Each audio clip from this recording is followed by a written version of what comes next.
Welcome to Chatting with Camille, helping you share the gospel of Jesus Christ at church, home, and beyond.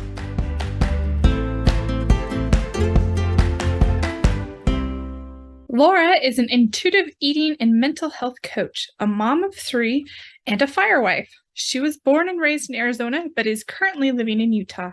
Laura helps women ditch diets and find body acceptance through intuitive eating, mindset overhaul, and Christ. She encourages women to stop the war with their bodies so that they can find more purpose in life beyond their bodies. Welcome, Laura. Thank you for having me. I'm glad to be here. I'm excited for your story in particular because I think it'll resonate with a lot of our listeners. Please share your story. Great. Starts with mental health, which a lot of people could probably identify. Mental health is first, I had to get out of survival mode before I can work on my eating disorders. It's a long story short, I had suicide ideation and depression and anxiety. Then with that all, which I didn't really understand, I had the binge eating and the orthorexia, which I just didn't think it was a problem. I used it as a form of control when my life felt out of control mentally. Why don't you tell us what orthorexia is before we move on? Yes, orthorexia is the religiously clean eating. Like when you think of an Orthodox religious person, they're very strict. And I think it's kind of like OCD with clean eating. It definitely ramped up through all this. I have 3 kids. They are 9, 6, and 3. My crisis happened a couple of years ago, 2 years ago in 2020, actually, is when it happened. And I know a lot of people went through a lot of things. And for me too, it just is when it surfaced that I had to deal with my demons, all of the childhood trauma probably that I'd gone through. My husband's also a firefighter, paramedic, and he works a lot. He also had a part-time job on the side as a personal trainer. He was also gone at the bookends of the day when people like to be trained in the mornings and the evenings, and that's when the kids are the hardest, and we don't have family nearby. So in 2020, I started having those, in January actually, I started having those feelings of suicide ideation, and I didn't understand why I was feeling that way. But I had already made a decision that if I had gotten to that point, I was going to get help, because 2 years earlier, back in 2017 or 2018, my cousin that was 17 died by suicide as well. So this runs in my family. And that was a tragedy in my family. I was pregnant at the time with my youngest, and I remembered seeing it all happen with the family and how devastated everyone was. And I used to babysit him, and I loved him dearly. And I thought to myself, no one knows that they're going to go through this until it just happens. For someone like me that is more prone to depression and anxiety, I probably need to make a decision now that if I start having these feelings, because I hadn't ever had those feelings. I've had postpartum depression all through all these babies, and I get better and I take medication. I have to go to therapy. I do the work, but I realized, okay, I'm going to make that decision now. I just felt the spirit told me I need to make that decision. I went forward and had my baby and things were good. But then when the beginning of 2020 started, I don't know if it was just a shifting of all energies and timing and what was about to happen with 2022 as well, that I started to feel those thoughts of not wanting to live. I was a little more high functioning of a depressed person, only in the sense that you have to as a mom. You're running through a muddy field. You could do it, but it's so hard. And that's not how life should be. I had a lot of bad narratives in my brain about myself, comparing myself with my husband and comparing myself with others around me, thinking I should be better. People may be better off without me, and maybe I should throw myself onto traffic as I was riding my bike. And these thoughts would come across my mind quite frequently. I started to tell my husband a little bit about that, and we were going through some marital issues at the time. But the summer came, and I tried my best to deal with some things and go to therapy, take medication. And this summer, I went to a psych ward because I found myself at a point where I wanted to hurt myself, and to keep myself from doing that, I went to a psych ward, and to get myself in a better place, I was absolutely hysterical, out of my mind, just not myself. And you're not at that point. I know people have probably been through this. There are many dark nights everyone goes through. We decided to take me to the hospital, and that's only 2 or 3 days. I didn't really like it either. It wasn't fun. I felt like I was around some pretty crazy people. I was in the psych ward. I felt really weird, felt really strange, but I did learn some things. I was on a medication that wasn't helping me. You've been taking the same one for 4 years. It's not affecting you anymore. you need to move on. And I never had put two and two together that way. And I came out and tried to just repair life and be a little bit more deliberate of knowing this is my next thing. I stopped my business. I was just in survival mode, just take care of my kids in the best way I can when my husband goes on his long shifts, and sometimes get help, but it was still very hard to ask for help. Also, through all this, I was experimenting with all sorts of dieting things, as I always did. I had done all sorts of things in the past, like Beachbody and clean eating. I thought I'd go vegan because it became kind of a high for me. When I did have my baby, I couldn't have dairy for a whole year. And I got through that bottleneck of letting go of dairy. As hard as that was, it became a high. Like, oh, I can let go of that. That was so hard, but look, now I can lose weight. And maybe I could do that with gluten and flour and white sugar and keep going and going and going. I got to the point where I was doing raw vegan. I did raw vegan for a week. My mind was not in the right place. And I thought I could do this, heal myself, maybe whatever it is in my brain with my mental side of things. I can heal it with really healthy foods that are just grown raw. I don't think it is the probably healthiest way to go and get colonics. I was doing all sorts of things, really trying to be super clean eating and save myself. It's not even what it's supposed to be, though. God helps me. I found myself at a place where it wasn't getting better. I was trying actually through this time many different medications since I went to the psych ward. All these different medications had different side effects. I think that was probably why I was doing colonics, doing the clean vegan thing, because I was trying to detox myself from those side effects. I didn't like how some of them felt, and for good reason. They would give me nightmares. I would get headaches. I would feel really jittery, things like that, until I did land on a right one once I decided to get some extra help and go to a rehab for a whole month, because I was every day having huge episodes. I couldn't function well in my life to take care of the kids well enough and have my husband be gone to be safe enough. I decided, and he decided, and we had me go to a mental health rehab. It honestly was a rehab also for those that have addiction, because there aren't very many rehabs just for that. And that was hard to think I was just going to be around people like that, but they were also just normal people, and they had the same things I dealt with. And I have a great love for those that deal with alcoholism and drug addiction, because I had to work side by side with those people for a month. That was one of the hardest decisions I ever had to make, and leaving my little babies and kids and going away. I needed a place to heal. Of course, like with all things, it still wasn't perfect going in there. It didn't necessarily always mean all the answers, but it was a step forward with what God knew I needed. The main pivotal thing I wanted to get to today was, though, the event that happened while I was there. When I was there, I was very, very sad, sick, having to deal with myself. I was binging on the food, and I'd get up late at night, go to the kitchen and grab all the food I could and just eat. So it wasn't healthy. I just was searching for that dopamine, I guess, because I didn't know what to do. If you left, you would have to have the whole bill. You can't just leave. You have to have that permission of the doctor. But what happened was, while I was there, a lot of the house got COVID. And this is in October of 2020. People are pretty nervous about COVID, and you're kind of shunned.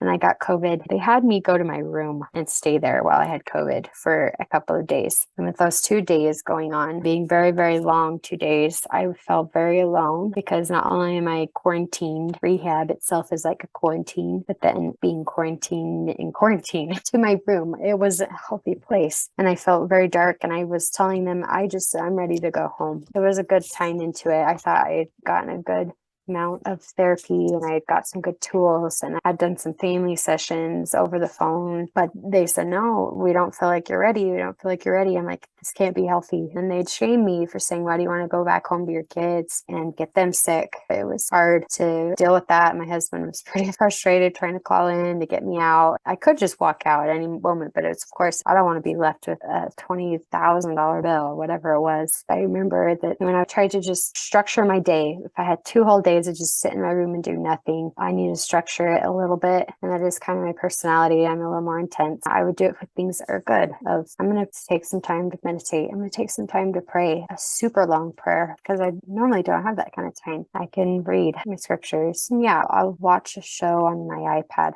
that they gave me. But in that time, I felt really drawn to go to the closet in there and just lay on the floor. I was going to say a long prayer and also just ask God to help me get out, because I didn't want to have the bill. I was really depressed in the sense that I was all by myself. I need a team around me to help me heal and feel like I'm connected. I missed my kids. So so much. I was on the ground, laying down, and this feeling came over me as I was praying. I didn't know how else to pray, but I felt this overwhelming feeling of gratitude come over me, that I should just pray in gratitude as we're told sometimes, but it just didn't have the same meaning until I was at that deepest, darkest place, like my own Liberty Jail, to have to pray for and be grateful for that, because I do have so much to be grateful for. But I was so sick in my mind that sometimes I could never really think of that, though it did come over me like a movie, like thinking about early memories. There was a squirrel that ran in our house. I remember chasing it around, thinking it was so fun, and that memory came over me. I had another memory of my grandparents taking me to Mexico when I was a kid, and I would find sea urchins, and they just gave me so much love and attention. My grandparents were able to take me on a trip, and then later on, as I'm a teenager, having fun with a group of friends, and going on into when I'm holding my first baby, just kind of playing out like a movie. It's a beautiful life. It really is. All these things I've been blessed with, and to help heal me, because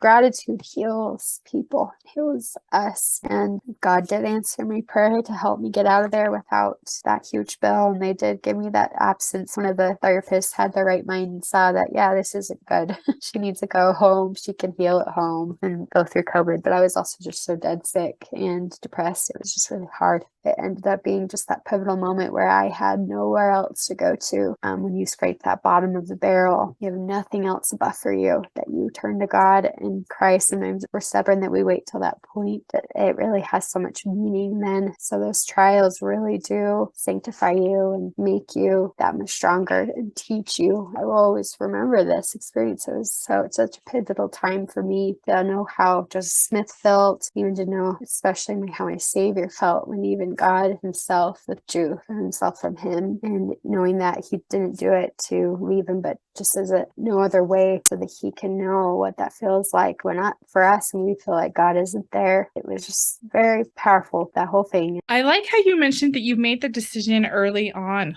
4 years ago now, I guess. It was 2 years before this episode, right? At this point, you were going to definitely get help. And I love that you noticed that about yourself before it was an issue. That was a prompting for you. When you got to the point, though, 2 years later, was it difficult to make that decision again? Or was it like it's already made? It was difficult that and realizing like this is actually a thought in my brain. My husband had started seeing some things and understanding, and that I had those thoughts, and to really say, yeah, I am now having those thoughts. Now, next time I feel like I'm going to act on that. And I finally did have a big episode with it. It's not just fights themselves when you have with people that you love. It's just all the accumulation to that point, and that just acts as catalyst. So when I had that catalyst of a moment where I wanted to go grab some knives and really do just something to myself, I decided I would replace that action with calling my mom. I actually live near urgent care, and I rode my bike to the urgent care. I was sobbing the whole way because it felt like a trauma. I feel like fighting a demon, and he knew, and there were certain things it was telling me in my mind, Satan,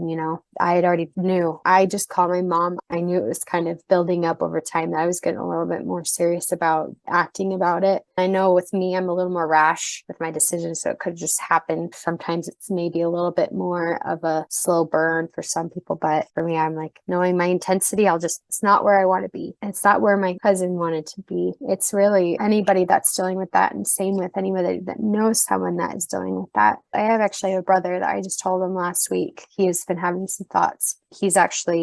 There's a whole story on that. He's ran away. He was in a rehab for a whole year at 18 for his addiction and suicide stuff. It's just so strong in my family with all that we've gone through and the genetics we have. And he was telling me that he's been better, but now he's starting to have those thoughts again. Let's just be clear on just really making that decision now that you have that go-to sticky note or that go-to thing in your phone, that you have that number to call and you have that person. You just replace the action with what you're going to do. That's great advice, to just replace that with an already known other action. That's good. I like that. I like how you said that you tried to save yourself with worldly things instead of turning to God. Like you turned to all these different diets or whatever before you turned to God. I think we all do that. You said that so well. We definitely relate to that. What do you think helped you finally turn to Christ? I mean, you talked about the gratitude in the closet. Do you think there was anything else that helped you turn to Christ in those moments?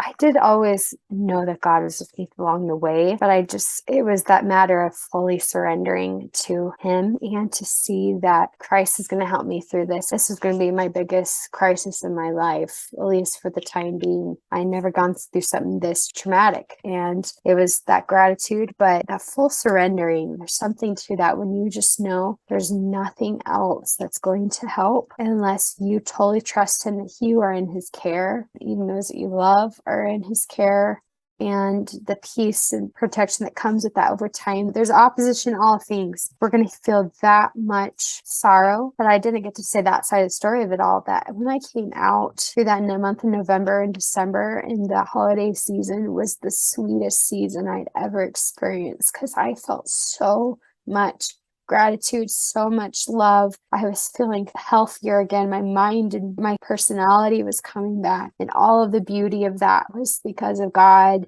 And it was helping me through and healing me. And I was being rid of all those things that were really racking my brain. I feel like for me, those carried a demons telling me those same things over the years. The acceptance pieces over, of course, I have relationships that always aren't the best, but I can accept and try my best and move forward. Even the relationship with myself and my Heavenly Father, that was just the sweetest. I wanted to just tell the world that Christ, there's just no other answer. And it's so beautiful. I was grateful, of course, how hard it was for a whole year of going through that I wouldn't turn away from Him. Who else would I go to? It's just like what Peter would say, who else would I go to? The one that saves me, I have to. Absolutely. That's a great way to put it. Who else would I go to? Even if you did go to someone else, they wouldn't be able to help you like Christ would. I loved how you were watching basically the movie of your life, or the best clips of your life. Gratitude that you felt and the perspective that gave you on the good in your life. What kind of things do you do now to keep that gratitude with you every day? I do something called holy time every day. It's just my, morning routine, morning ritual. People say I just have the prayer or the meditation prayer and scriptures. That sometimes looks like 5 minutes. That sometimes looks like an hour, like I'd totally like, where I get up the hour before my kids. I put on my clothes, grab a drink of water, and do a little bit of meditation prayer and some study so I can set my day right. And that really helps. But to always remember that it doesn't need to look a certain way. It's just a matter of keeping up the habit. I don't know if you know who Brooke Snow is. She's talked about floors and ceilings before, and how you do definitely need to have that floor, and to feel like you give yourself permission, knowing like, okay, this is enough. We're always battling with feeling like we've done enough or we are enough. And really that 5 minutes of me just quickly sitting down in this chair right here, just turn off your brain for 30 seconds, meditate, just mutter a small little prayer, and maybe look at a verse. That's the floor. You've done the minimum of calling it good, or the ceiling of the highest point of it, doing it for the hour, which would be awesome. Not being perfectionistic in that way. The floors and ceilings makes all the difference for me.